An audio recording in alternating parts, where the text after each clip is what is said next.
Hi, this is Carla at the Jackson County Public Library in Ripley, West Virginia, and this is our second video on the Tidbits of History.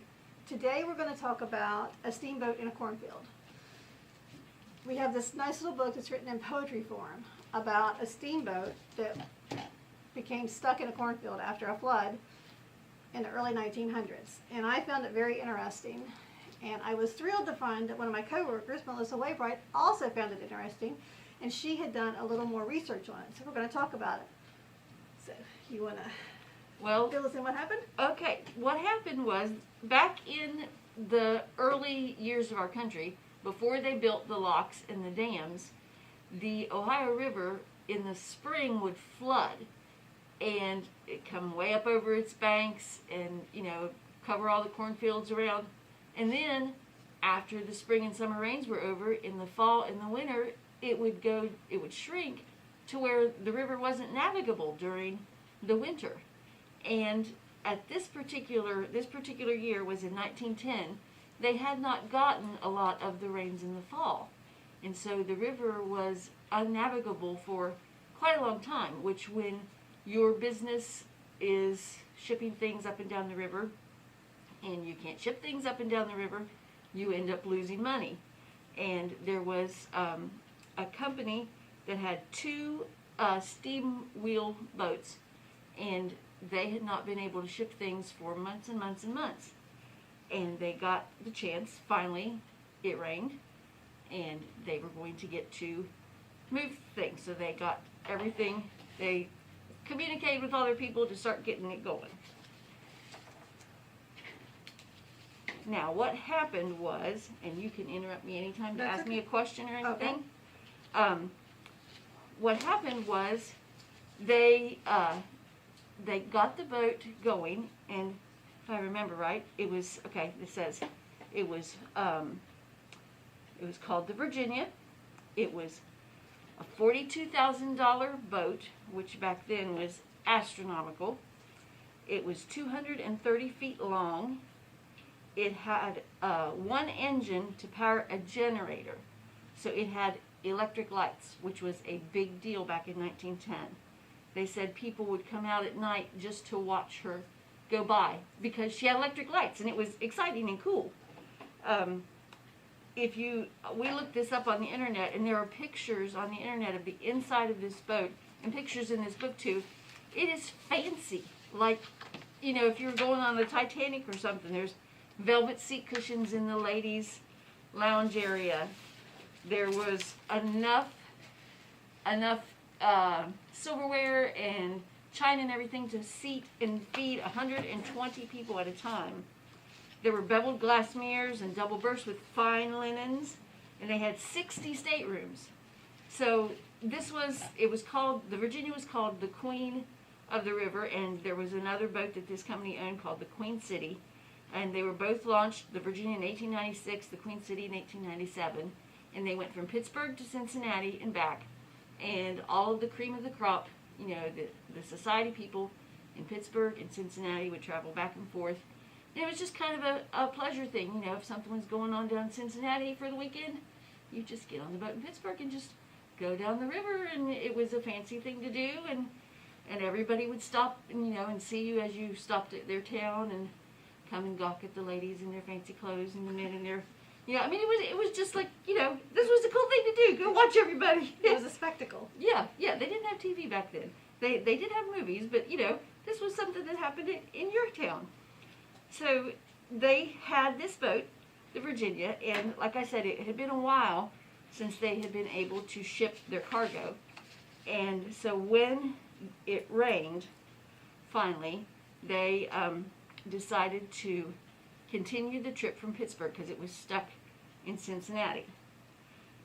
But it didn't make it to Pittsburgh until March 4th. Usually it took 3 days to do that. And so they usually had two boats, but the Queen City had been wrecked or needed some repairs for something.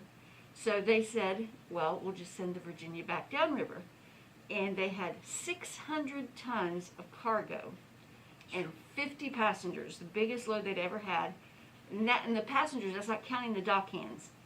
And they, on sometime just after midnight on April 5th, they left the Wood Street Wharf in Pittsburgh to head to Cincinnati. Meanwhile, the river started going back down again because the rain had stopped. And the captain was Charles Knox, and I'm reading this from information I got off the internet.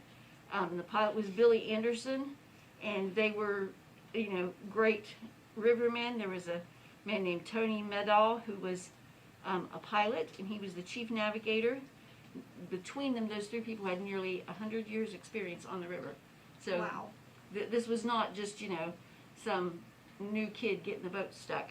It was three experienced men. And it's 4 in the afternoon that Saturday, the Virginia reached Marietta. So from Pittsburgh to Marietta, the river had crested at flood stage in Marietta the day before. So then it left Marietta to go to Parkersburg, not very far away. It did a lot of business there, and then it was night. And because these men had a lot of experience, and because they had a big searchlight on the boat powered by electricity, they went ahead and left Parkersburg and started going towards Ravenswood. And at Ravenswood, very early, they registered a passenger who paid 50 cents to go to Willow Grove, which was 7 miles from Ravenswood. And you have a map there. I do.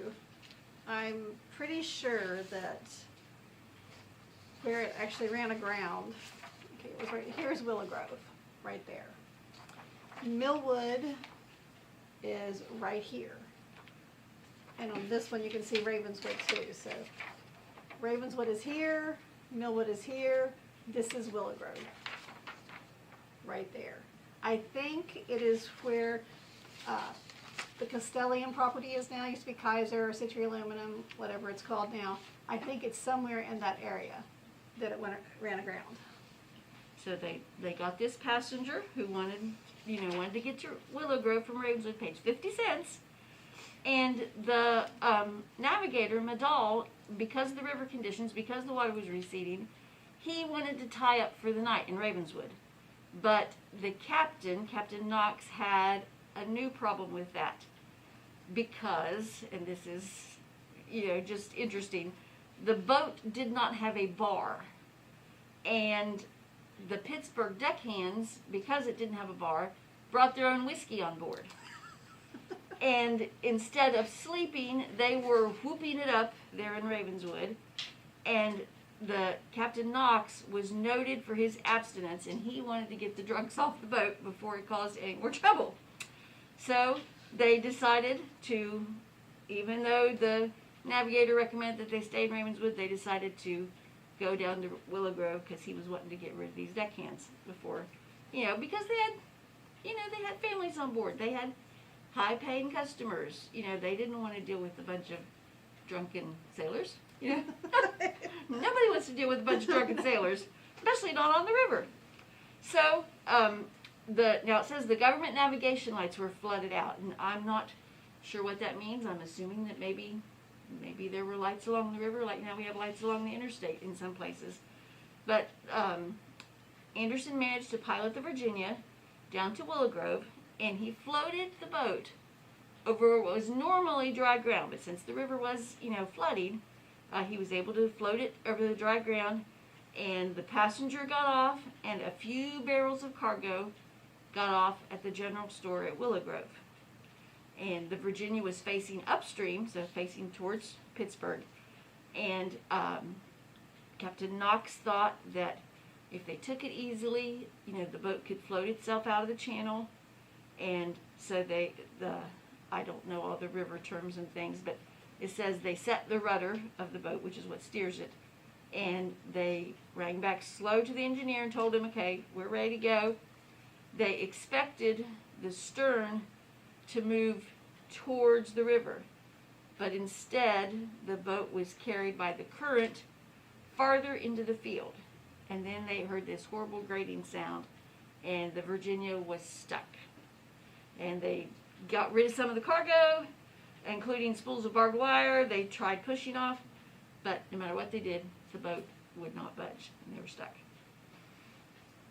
By daybreak Sunday morning, March 6th, they got a towboat, and it tried to jerk the Virginia free. It snapped a few tow lines, so they gave up. Then the passengers and the deckhands, who were now hungover from being drunk the night before, they were fed breakfast and then transported by flatboats to dry land, and they caught the morning Baltimore and Ohio train, so they were able to get to where they were wanting to go. And so the boat was now empty except for a few crew members. And it said later that afternoon, one of the Virginia's hog chains broke. So hog chain is something that goes under the boat to help hold, stabilize it, and the chain broke. And so then the boat was bowed over a hump in the cornfield of Farmer Williamson, and the water started receding. She's got a picture there on the front of the boat, or on the front of the book, of what the boat looked like. And the newspapers started reporting the story, and of course, like some news people we know today, they got a little bit ahead of themselves and made it more dramatic than ever. They reported 1 dead in steamer wreck. Pilot mistakes house light for signal and runs into cornfield. That was the headline of the Pittsburgh Gazette-Times. Then there was steamer Virginia, hard aground at Willow Grove, is said to be breaking in two, according to the Point Pleasant Register. And the Virginia will be a total loss, said the Marietta Daily Times. And those were wildly inaccurate. Nobody had died, and it hadn't been looking for a light or anything, and it wasn't breaking in two. But because, this was a pretty cool thing. I mean, I think it's really interesting. I would have loved to have seen it. Yeah. Everybody wanted to see it, and so they started getting sightseers to the Williamson farm. They got nearly 1,000 sightseers on the first Sunday alone. And they had, the Baltimore and Ohio ran a special train, and they had people chartering boats to come down the river to look at the cornfield and the steamer stuck in it. And the train would bring down people, and they said that people would come, and they'd come in their wagons and horseback and stuff, and they'd make a picnic, and sit down there by the steamboat and it was just a big thing to do. Even today, if that happened, people would come to see Yeah, it. I would really go. Cool. Yeah, because especially if you look at how on the picture, if you look how tiny the people look beside the big boat, you don't see all that part of the boat that's under the water. So it really is humongous, and everybody just came to see it. I don't know if they did any school field trips, but the adults all did field trips going down there. And then of course everybody got their picture taken because it was a tourist attraction to get your picture taken there. And they were trying to figure out what they could do. Because the company, of course, was losing money because it was a shipping company and its boat was stuck in the cornfield. So they hired a mover company, the John Eichley Jr. Company in Pittsburgh. They had earned a reputation for being able to move anything.